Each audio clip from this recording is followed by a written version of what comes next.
Bakı 2 kəndidir, 4 şəhərdir, 32 kəndi muğam sevərdi.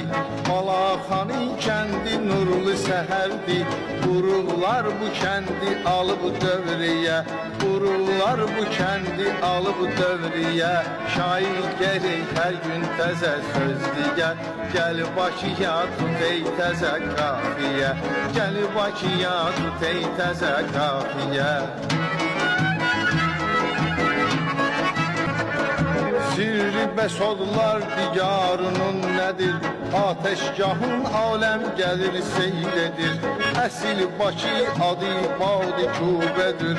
Yəni küləklər şəhəridir deyə, yəni küləklər şəhəridir deyə.